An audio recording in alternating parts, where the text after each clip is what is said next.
Banshee is a B&M inverted coaster located at Kings Island in Mason, Ohio. The ride opened up back in 2014 on the same plot of land that Son of Beast once stood. Banshee holds the record for the longest inverted roller coaster in the world. Its sheer size and speed make it a very imposing coaster. The ride towers over the Action Zone section of the park, next to the drop tower. This is one of the most popular rides at Kings Island and is one of the most popular inverts out there. The coaster cost the park roughly $24 million, making it one of the most expensive inverted coasters ever built. So let's get into the stats for this attraction. We have a height of 167 feet, a drop of 150 feet, a top speed of 68 miles per hour, 7 inversions, and over 4,124 feet of steel track. Fun fact, the top speed on this coaster is not at the bottom of the first drop like on normal roller coasters. However, it's at the bottom of the pretzel knot element halfway through the ride. This is due to the layout traversing downhill, allowing the train to continue to pick up speed. Upon arriving in Action Zone, you will see a really nice looking plaza for Banshee, including one of the best ride logo signs I've ever seen. The positioning of it makes it stand out even more at the front entrance of the ride. The queue is just a set of switchbacks, but you get some pretty cool views of the ride around you, including some cool Easter eggs themed to old attractions at Kings Island, including Son of Beast. Once in the station, you will board one of 3 trains, each with 8 rows of 4, totaling in 32 riders per train.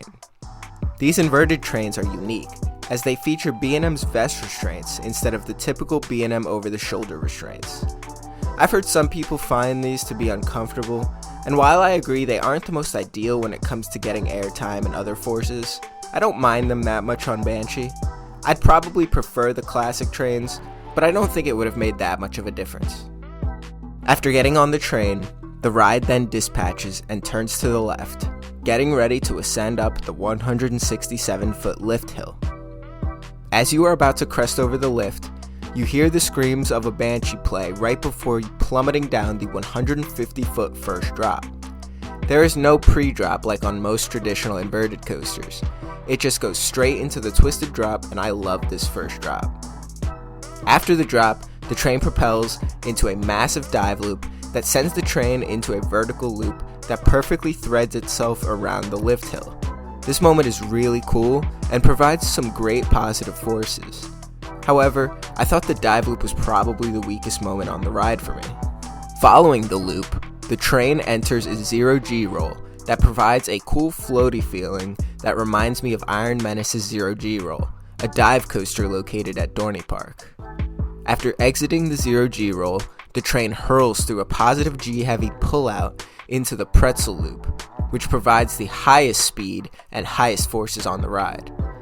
This moment is one of my favorite elements on the ride. The ride then hits a second vertical loop before turning around and hitting the best inversion on an invert, a slow-moving inline twist that provides a ton of hang time, as well as some really strong positive forces on the helix right after. The train finishes with one final turn to the left, hitting the brakes, ending the ride experience. Banshee is an overall great attraction. I think when they added this back in 2014, it was the best option they could have gone with. I think because of the heavy positives and high speeds experienced in the valleys of the inversions, that Banshee is my favorite invert that I've been on. It's unique to all the other models out there, and its positioning in the park makes it iconic. The colors really pop on the skyline, and the ride's huge height definitely helps it look intimidating. I'd say my only complaint about the ride is the dive loop after the first drop. It just didn't do that much for me, other than turn the train around and head down the hill. But other than that, overall this ride is about a 9 out of 10 for me, and I definitely get out to Kings Island to ride this and all their other amazing attractions as soon as possible. I hope you guys enjoyed this review of Banshee at Kings Island. If you'd like to see more coaster content, be sure to like and subscribe, and I'll see you guys next time.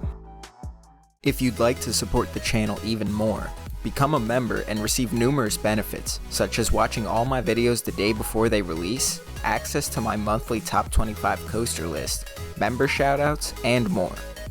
Thanks for watching this video, and I'll see you guys next time.